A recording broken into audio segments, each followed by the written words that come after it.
नमस्कार साथियों। तो स्वागत है आपका आपके अपने स्टडी प्लेटफॉर्म पढ़ाई.com पर।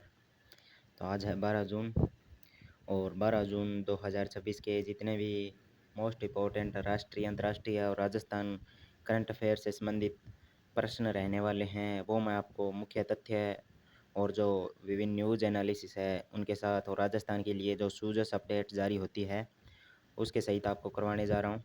हम सबसे पहले अंतर्राष्ट्रीय, राष्ट्रीय और राजस्थान करंट अफेयर पढ़ेंगे और लास्ट में न्यूज़ एनालिसिस और प्रश्न क्विज में आपको दूंगा ताकि आप है जो अपनी तैयारी को परख सकें। तो सभी साथी क्लास को पूरा देखें और चैनल सब्सक्राइब कर लें ताकि डेली करंट अफेयर की क्लास आपको उपलब्ध हो सके।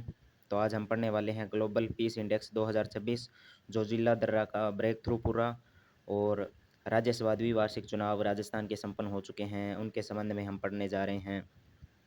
तो चलिए शुरू करते हैं आज की क्लास। आज की क्लास का पहला प्रश्न रहने वाला है ग्लोबल पीस इंडेक्स 2026। तो भारत 127वें स्थान पर रहा है, पिछले वर्ष 115वें स्थान पर था। सूचकांक में 163 देशों को शामिल किया गया। प्रथम स्थान इसमें जो प्राप्त किया है वो किया है आइसलैंड ने, द्वितीय स्थान न्यूजीलैंड ने और तृतीय स्थान स्विट्जरलैंड ने। अंतिम स्थान रूस का रहा। 163वां जारीकर्ता institute for economics and peace, Australia. Global peace index यानी विश्व शांति सूचकांक।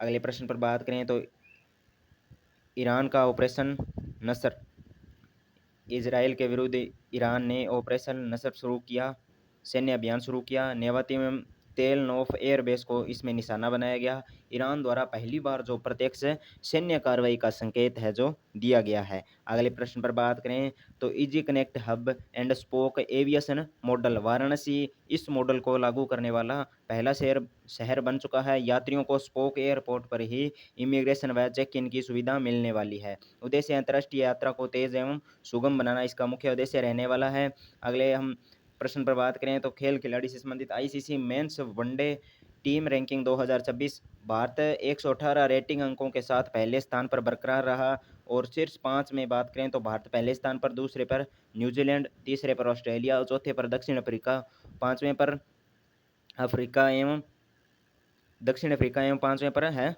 पाकिस्तान। अब अगले प्रश्न पर बात करें तो भारत का पहला स्वदेशी एचपीवी स्क्रीनिंग टेस्ट, नाम ट्यूरोनेट HR HPV plus cervical cancer की प्रारंभिक पहचान हेतु विकसित WHO मानकों के अनुसार सफलतापूर्वक इसका सत्यापन हो चुका है, यानी वर्ल्ड हेल्थ ऑर्गेनाइजेशन ने इसको मान्यता प्रदान कर दी है। इसका विकास मोल बायोडायग्नोस्टिक्स गोवा द्वारा किया गया है। विश्व बाल श्रम निषेध दिवस की बात करें तो प्रतिवर्ष 12 जून को मनाया जाता है। 2026 की थीम रही है red card to child labour, fair play and children, fair play for children, decent work for adults. भारतीय संविधान अनुच्छेद 24 बाल मजदूरी पर रोक लगाता है। संगीत नाटक अकादमी पुरस्कार 2024-25 की बात करें तो कुल 108 कलाकारों का चयन हुआ है। अकादमी रत्न फेलोशिप 7 कलाकार इसमें हैं और उस्ताद बिस्मिल्लाह खान युवा पुरस्कार से 106 युवा कलाकार सम्मानित किए गए हैं। और संगीत नाटक अकादमी की बात करें तो इसकी स्थापना हुई थी 1953 में और मुख्यालय इसका है नई दिल्ली में।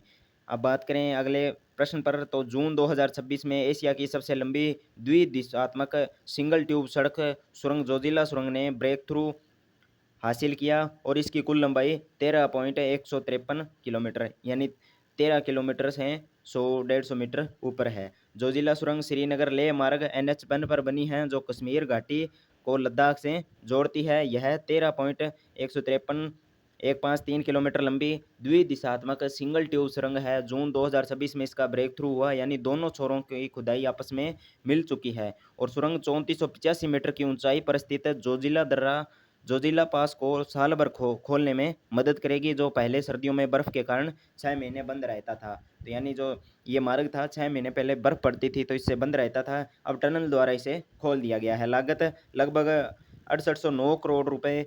निर्माण एजेंसी NHIDCL ने इसका निर्माण पूर्ण किया। और अब जोजिला टनल पर बात करें तो जम्मू कश्मीर के सोनमर्ग को लद्दाख के द्रास से जोड़ेगी। लंबाई इसकी 13.1 किलोमीटर। 90 मिनट का सफ़र घटकर 15 मिनट में होगा, यानी जो पहले जिस सफ़र में 90 मिनट लगते थे अब इसे 15 मिनट में ही पूरा कर लेंगे। तो दुनिया की सबसे लंबी single tube bye directional road tunnel है ये, दुनिया की सबसे लंबी single tube bye directional road tunnel. अगले प्रश्न पर बात करें तो भारत भर में 100 निवेश अनुकूल औद्योगिक पार्क विकसित करने के लिए भव्य भारत औद्योगिक विकास योजना 33,660 करोड़ के कुल वित्तीय परिव्यय के साथ शुरू की गई। अब भव्य पर बात करें तो कल की क्लास में भी हमने इसके बारे में चर्चा की थी। तो भव्य भारत औद्योगिक विकास योजना, केंद्र सरकार ने 100 प्लग एंड प्ले औद्योगिक पार्क विकसित करने की घोषणा की। कुल परिव्यय 33,660 करोड़ रुपए। उद्देश्य निवेश को तेज करना, एमएसएमई और बड़े उद्योगों को रेडी टू यूज कमीशन, बिजली, पानी, सड़क उपलब्ध कराना। ये पार्क राज्यों के साथ साझेदारी में विकसित होंगे। फोकस रोजगार सृजन और मेक इन इंडिया को इससे बढ़ावा मिलने वाला है। और तो सिप्री ईयर बुक 2026 की रिपोर्ट के अनुसार भारत की पहली बार शांति काल में 12 परमाणु हथियारों की ऑपरेशनल स्थिति में रखा गया है। तो सिप्री ईयर बुक 2026 के अनुसार भारत के पास कुल 190 परमाणु वारहेड्स है। पहली बार शांति काल में 12 वारहेड्स को ऑपरेशन डिप्लॉयमेंट की स्थिति में रखा गया है, यानी तैनात और त्वरित उपयोग योग्य अवस्था में रखा गया है। तो यानी इनका कभी भी यूज़ हम कर सकते हैं। यह भारत की नो फर्स्ट यूज़ नीति के साथ क्रेडिबल मिनिमम डिटरेंस को मजबूत करने की दिशा में कदम माना जा रहा है। अगले प्रश्न पर बात करें तो अलेक्जेंडर ज्वेरेव ने फ्रेंच ओपन 2026 का पुरुष एकल खिताब जीता। जर्मनी के अलेक्जेंडर ज्वेरेव ने रोला गेरां पेरिस में हुए फ्रेंच ओपन 2026 के फाइनल में खिताब जीता है। यह उनका पहला फ्रेंच ओपन पुरुष एकल खिताब है। क्ले कोर्ट पर यह बड़ी उपलब्धि उनकी मानी जा रही है। अगले प्रश्न पर बात करें तो मीरा एंड्रीवा ने फ्रेंच ओपन 2026 का महिला एकल खिताब जीता। रूस की युवा खिलाड़ी मीरा एंड्रीवा ने फ्रेंच ओपन 2026 महिला एकल खिताब अपने नाम किया है और वह हाल के वर्षों में वर्तमान में उभरती हुई टॉप खिलाड़ियों में से एक है। क्ले कोर्ट पर उनका प्रदर्शन प्रभावशाली रहा। और जून 2026 में वी प्रिकारिसामी को पावर फाइनेंस कॉरपोरेशन यानी पीएफसी का निदेशक वाणिज्यिक नियुक्त किया गया है। वी पारिकिरिसामी को जून 2026 में पीएफसी बोर्ड डायरेक्टर कॉमर्शियल के रूप में नियुक्त किया गया। पीएफसी भारत सरकार की नवरत्न कंपनी है जो पावर सेक्टर में फाइनेंस करती है। निदेशक वाणिज्य की भूमिका में ऋण वितरण, राजस्व और वाणिज्यिक रणनीति भी शामिल होती है। अब बात करें जून 2026 में G7 शिखर सम्मेलन फ्रांस के एवियन लेस बेंस शहर में आयोजित किया जाएगा। G7 समिट 2026 का मेजबान कौन है? फ्रांस। सम्मेलन स्थल एवियन लेस बेंस फ्रांस। यह शहर लेक जेनेवा के किनारे स्थित है। पहले भी G8 सम्मेलन यहाँ हो चुका है। वैश्विक अर्थव्यवस्था, जलवायु, एआई गवर्नेंस और भू राजनीतिक मुख्य एजेंडा इसमें रहने वाला है। यानी इस सम्मेलन का मुख्य विषय वैश्विक अर्थव्यवस्था, जलवायु, एआई गवर्नेंस और भू राजनीतिक मुख्य जो इसके उद्देश्य रहेंगे। तमिलनाडु सरकार ने महिलाओं की सुरक्षा सुनिश्चित करने के लिए सिंगपन स्पेशल फोर्स लॉन्च की है। तमिलनाडु गवर्नमेंट ने महिलाओं और बच्चों की सुरक्षा हेतु सिंगपन स्पेशल फोर्स लॉन्च की। सिंगपन का अर्थ है शेरनी। यह फोर्स साइबर अपराध, घरेलू हिंसा, सार्वजनिक स्थानों पर छेड़छाड़ जैसे मामलों की त्वरित कार्रवाई करने वाली है। फोर्स में महिला पुलिसकर्मियों की बड़ी भागीदारी है। हेल्पलाइन और पेट्रोलिंग यूनिट्स इसमें शामिल है। अब बात करें अगले प्रश्न की तो मेटा ने गुजरात के जामनगर में नया एआई डेटा सेंटर स्थापित करने के लिए रिलायंस इंडस्ट्रीज के साथ समझौता किया है। मेटा प्लेटफॉर्म्स और रिलायंस इंडस्ट्रीज ने जामनगर गुजरात में 168 मेगावाट क्षमता वाला AI enable hyper scale data centre स्थापित करने के लिए एमओयू साइन किया। यह भारत में मेटा का पहला पर्पस बिल्ट डाटा सेंटर होगा। लक्ष्य एआई मॉडल ट्रेनिंग, क्लाउड सेवाएं, भारत में डिजिटल इंफ्रास्ट्रक्चर को बढ़ाना। निर्माण अवधि लगभग 2 साल इसकी निर्माण अवधि रहने वाली है। और उत्तर प्रदेश सरकार ने ग्रामीण क्षेत्रों में हाई स्पीड इंटरनेट कनेक्टिविटी प्रदान करने के लिए प्रोजेक्ट गंगा शुरू किया है। यूपी गवर्नमेंट की प्रोजेक्ट गंगा का उद्देश्य ग्रामीण क्षेत्रों में फाइबर टू द होम और 5G बैकहोल के जरिए हाई स्पीड ब्रॉडबैंड देना। गंगा नाम नदी के किनारे बसे गांवों को कनेक्टिविटी बढ़ाने के प्रतीक के रूप में रखा गया। फोकस डिजिटल शिक्षा, टेलीमेडिसिन, ई गवर्नेंस और ग्रामीण स्टार्टअप्स को सपोर्ट करना इसका मुख्य उद्देश्य रहने वाला है। अब आगे बात आती है राजस्थान करंट अफेयर्स की। तो रामगढ़ एफएम ट्रांसमीटर का उद्घाटन हुआ है।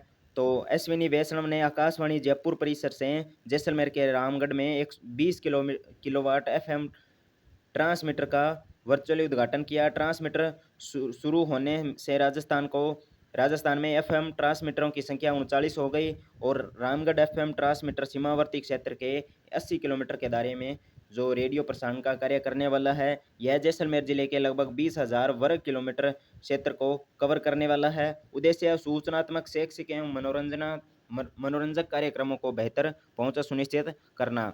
तो एफएम रेडियो से संबंधित है। माय भारत अभियान एवं नई नीतियां। माय भारत अभियान राजस्थान 18 लाख पंजीकरण के साथ देश में दूसरे स्थान पर है। नई नीतियां राजस्थान कौशल नीति 2025, राजस्थान युवा नीति 2025 और राजस्थान रोजगार नीति 2026। पीएम धन धान्य कृषि योजना बीकानेर, जैसलमेर, बाड़मेर, पाली, नागौर, जालौर, चूरू, जोधपुर में दलहन, तिलहन एवं बागवानी फसलों को के क्षेत्रफल व उत्पादन में वृद्धि करना। अब बात आती है पीएम कुसुम योजना एवं अन्य योजनाओं के साथ राजस्थान का प्रदर्शन। पीएम कुसुम योजना कंपोनेंट ए 723 मेगावाट क्षमता की 496 सौर ऊर्जा परियोजनाएं स्थापित। राजस्थान देश में इसमें प्रथम स्थान पर रहा। प्रधानमंत्री पोषण योजना लगातार 2 वर्षों में देश में प्रथम स्थान पर। प्रधानमंत्री मातृ वंदना योजना राजस्थान देश में दूसरे स्थान पर। राज्य उन्नति प्लेटफॉर्म केंद्र के प्रगति प्लेटफॉर्म से यह प्रेरित है। राज्य उन्नति प्लेटफॉर्म अब तक 2 लाख करोड़ से अधिक लागत की 42 महत्वपूर्ण परियोजनाओं की समीक्षा की जा चुकी है। और सेवा शिविर अभियान 12 जून से 15 जुलाई 2026 तक। अवधि 12 जून से 15 जुलाई तक प्रदेश में ग्रामीण एवं शहरी क्षेत्र में सेवा शिविर का आयोजन। उद्देश्य आमजन से जुड़ी समस्याओं का मौके पर ही निस्तारण किया जाएगा। और प्रमुख कार्य 69A, 54E और 50B, 60C प्रकरणों का निस्तारण और लीज होल्ड की फ्री होल्ड पट्टे जारी करना। बकाया लीज राशि 2025-26 तक की बकाया राशि एकमुश्त जमा कराने पर ब्याज में 100% छूट, यानी किसी प्रकार का ब्याज आपको वहन नहीं करना पड़ेगा। फ्री होल्ड लीज मुक्ति लाभ 10 वर्ष की अग्रिम लीज राशि जमा कर फ्री होल्ड हेतु पात्रता। 8 वर्ष की अग्रिम लीज राशि जमा कर लीज मुक्ति पर बकाया लीज राशि में 60% तथा नामांतरण शुल्क में 50% छूट। OEWS और LIG श्रेणी बकाया किस्तों की एकमुश्त जमा राशि पर ब्याज शास्ति में 100% छूट, यानी जो जुर्माना इस पर लगने वाला है ब्याज शास्ति में, शास्ति का अर्थ जुर्माना ही होता है, तो उसमें 100% छूट आपको प्रदान की जाएगी। लॉटरी से आवंटित आवास या भूखंड की बात करें तो लॉटरी से आवंटित आवास या भूखंड 10 वर्ष की अवधि पूर्ण होने से पूर्व विक्रय मामलों में जो अतिरिक्त पेनल्टी लगाई जाती है उसमें 50% छूट। और लॉटरी नीलामी से आवंटित भूखंड यदि आवंटन नीलामी राशि पूर्ण जमा है तो बिना ब्याज एवं शास्ति के पट्टा जारी किया जाएगा। नीति आयोग की 11वीं शासी परिषद बैठक अध्यक्षता पीएम, हमारे जो वर्तमान पीएम है नरेंद्र मोदी द्वारा, और मुख्यमंत्री भजनलाल शर्मा ने नीति आयोग की 11वीं शासी परिषद बैठक में भाग लिया। ग्राम विकास चौपाल प्रधानमंत्री के ग्राम विकास एवं विरासत विजन से प्रेरित होकर राजस्थान में ग्राम विकास चौपालों का आयोजन, जिसमें ग्रामीणों से सीधा संवाद किया जा रहा है। तो वर्तमान में हमारे गांवों में या शहरों में आपने देखा होगा जो हमारे जिला कलेक्टर है, जो अन्य प्रतिनिधि हैं, उनके द्वारा रात्रि चौपाल या जो विभिन्न पंचायत रूपी चौपाल का आयोजन किया जा रहा है। नीति आयोग रैंकिंग 2025-26 तृतीय तिमाही नीमराणा ब्लॉक राष्ट्रीय स्तर पर द्वितीय स्थान हासिल किया है। निवेश एवं औद्योगिक विकास की बात करें तो रामगढ़, पचवारा, दौसा एवं फतेहगढ़ जैसलमेर विभिन्न श्रेणियों में उत्कृष्ट प्रदर्शन रहा। और निवेश प्रोत्साहन राज्य सरकार ने 35 से अधिक नई नीतियां लागू की है। MOU प्रदेश में 35 लाख करोड़ के निवेश संबंधी MOU हस्ताक्षरित और ग्राउंड ब्रेकिंग 9 लाख करोड़ से अधिक निवेश और प्रस्तावों की ग्राउंड ब्रेकिंग हो चुकी है। रिफाइनरी राजस्थान को 9 MTPA क्षमता की आधुनिक रिफाइनरी की सौगात मिली है, जो औद्योगिक विकास से में महत्वपूर्ण होगी। जन भागीदारी अभियान कहाँ चलाया जा रहा है? जयपुर में। अभियान का नाम जन भागीदारी सबसे दूर और सबसे पहले, अवधि 18 से 25 मई 2026। आयोजन जनजातीय कार्य मंत्रालय राज्य सरकार के निर्देशन पर। अगले प्रश्न पर बात करें तो कवरेज 10 पंचायत समितियों के 177 जनजातीय बहुल गांव इससे कवर होने वाले हैं। उद्देश्य जनजातीय क्षेत्रों में सरकारी योजनाओं का लाभ घर घर पहुंचाना और शिविरों में विभागों की जन कल्याणकारी योजनाओं का लाभ प्रदान करना। अब राज्यसभा द्विवार्षिक चुनाव 2026 राजस्थान के संदर्भ में बात करें तो राजस्थान से 3 प्रत्याशी निर्वाचित जो निर्विरोध घोषित हुए हैं, निर्वाचित नहीं निर्विरोध घोषित हुए हैं। बीजेपी से निर्विरोध घोषित कौन है? डॉक्टर अलका सिंह और डॉक्टर सतीश पुनिया। और कांग्रेस से नीरज डांगी। रिटर्निंग ऑफिसर भारत भूषण शर्मा ने तीनों निर्वाचित प्रत्याशियों को प्रमाण पत्र प्रदान किए। और राजस्थान से वर्तमान राज्यसभा सांसद की स्थिति बात करें तो 5 जो सांसद है वो भाजपा के हैं और 5 ही कांग्रेस के हैं।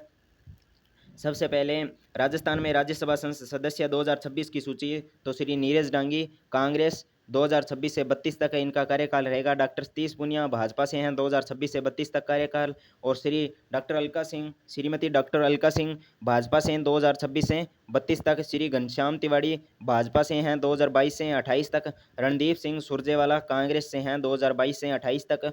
कुमुल बालकृष्ण वासनिक कांग्रेस से हैं, 2022 से 28 तक इनका कार्यकाल। और श्री प्रमोद कुमार कांग्रेस से हैं, इनका 2022 से 2028 तक कार्यकाल रहेगा। और श्री सुन्नीलाल ग्रासिया भाजपा से हैं, 2024 से 2030 तक इनका कार्यकाल रहने वाला है। और मदन राठौड़ भाजपा से हैं, 2024 से 2030 तक इनका कार्यकाल। और श्रीमती सोनिया गांधी कांग्रेस से हैं, 2024 से 2030 इनका कार्यकाल रहने वाला है। अब बात आती है अन्य महत्वपूर्ण प्रश्नों की। तो विद्युत इंजन की मरम्मत, रख रखाव एवं संचालन के लिए कोटा के काला तालाब क्षेत्र में विद्युत लोको शेड की स्थापना की जाएगी। खनिज ब्लॉकों की नीलामी अनुकरणीय प्रदर्शन के लिए राजस्थान को प्रथम पुरस्कार। और जयपुर के पैरा तैराक सिद्धांत कुमार ने बेंगलुरु में संपन्न हुई 26वीं junior sub junior national para तैराकी चैंपियनशिप में 1 सिल्वर 2 ब्रॉन्ज मेडल जीते हैं। और पूनम कुमावत ने मिस डेजर्ट राजस्थान 2026 का खिताब जीता। और राजस्थान की स्कूली शिक्षा को हाईटेक बनाने के लिए भारत सरकार ने पीएम श्री योजना के तहत सत्र 2026-27 के लिए 226.38 करोड़ रुपए मंजूर किए हैं। और इस बजट में प्रदेश के 639 स्कूलों में आधारभूत सुविधाएं विकसित की जाने वाली है। बात आती है सूजस प्रश्नोत्तरी की। तो राज्य सरकार द्वारा चयनित 16 जिलों में मॉडल उद्यान ऑक्सीजोन पार्क के नाम से विकसित किए जा रहे हैं। अपर हाई लेवल कैनाल परियोजना में जल वितरण के समान रूप से सुनिश्चित करने के लिए दबाव एवं प्रवाह को स्वचालित रूप से नियंत्रित करने के लिए रियल टाइम डेटा मॉनिटरिंग के लिए अत्याधुनिक प्रणाली का जो स्काडा प्रणाली है इसका उपयोग किया जा रहा है। राजस्थान शिक्षा विभाग द्वारा विकसित शाला संवाद के तहत किस कक्षा से कक्षा तक के विद्यार्थियों के लिए पूर्ण गुणवत्तापूर्ण जो अध्ययन सामग्री ई कंटेंट उपलब्ध कराया जा रहा है। तो कक्षा 1 से 12 तक गुणवत्तापूर्ण ई कंटेंट उपलब्ध कराया जा रहा है। और पीएम कुसुम योजना के कंपोनेंट सी के तहत सौर ऊर्जा परियोजना स्थापित करने में राजस्थान देश में तृतीय स्थान पर है। और पंचगौरव योजना में एक जिला एक उपज के तहत जालौर जिले की उपज है अनार। तो आज का प्रश्न आपका रहने वाला है, एक जिला एक खेल के तहत श्रीगंगानगर जिले का खेल कौन सा है? श्रीगंगानगर जिले का खेल कौन सा है? तो कमेंट बॉक्स में ज़रूर कमेंट करें। अब बात आती है न्यूज़ एनालिसिस की। तो ये गायकी क्षेत्र में बहुत ही दुखदपूर्ण खबर है। तो प्रसिद्ध मांड गायिका हमारी श्री गायिका गौरी देवी जी का निधन हो चुका है और आज इनका अंतिम संस्कार है। तो राजस्थान की प्रसिद्ध मांड गायिका श्री गौरी देवी जी का निधन हो गया है और करीब 98 साल की उम्र में गुरुवार शाम 8:30 बजे उन्होंने अपनी अंतिम सांस ली है। गौरी देवी जी के प्रसिद्ध गीतों की बात करें मांड गीत की तो केसरिया वालम, पधारो मारे देश, डोला थारे देश में, और मोर बोले रे मलजी, और जियो रे घनवार। और प्रसिद्ध भजन मैं तो दीवानी, सांवरिया, मर्त्यरायण रूरती में, और निवादा रारण, जीवड़ा, पुनागण, माता जीरी लाल। तो दूरदर्शन रेडियो पर भी सिंगर रह चुकी है। तो इनके इनके 5 बेटे हैं। और गौरी देवी के बारे में अरारे के कोरन गांव में जन्म हुआ और माता पिता पेशेवर लोक कलाकार थे जिनसे प्रेरणा लेकर उन्होंने मांड गायकी की बारीकियां सीखी और पाली में उनके नाम से बसे गौरी नगर में उनका घर है। तो बहुत ही दुखदपूर्ण समाचार ये हमारे राजस्थान के लिए है। अगली न्यूज़ पर बात करें तो 2029 तक $350 बिलियन की अर्थव्यवस्था बनाने का लक्ष्य है सीएम भजनलाल जी शर्मा द्वारा। और राज्यसभा में जो बीजेपी प्रत्याशी सतीश पूनिया, अलका सिंह गुर्जर और कांग्रेस प्रत्याशी नीरज डांगी को निर्विरोध निर्वाचित होने पर प्रमाण पत्र प्रदान किए गए। और राजस्थान वर्तमान में पीएम कुसुम घटक ए में राष्ट्रीय स्तर पर पहले स्थान पर, और घटक सी में गुजरात और महाराष्ट्र के बाद तीसरे स्थान पर है। और अब आपको पीएम उस जो कुसुम घटक है बी में राजस्थान का स्थान बताना है। तो कमेंट बॉक्स में ज़रूर कमेंट करें। और ये थी हमारी आज की क्लास। तो अगर सभी साथियों ने क्लास को पूरा देख लिया है तो चैनल सब्सक्राइब कर लें ताकि डेली करंट अफेयर की क्लास आपको प्राप्त होती रहे। तो जय हिंद, जय भारत, जय राजस्थान।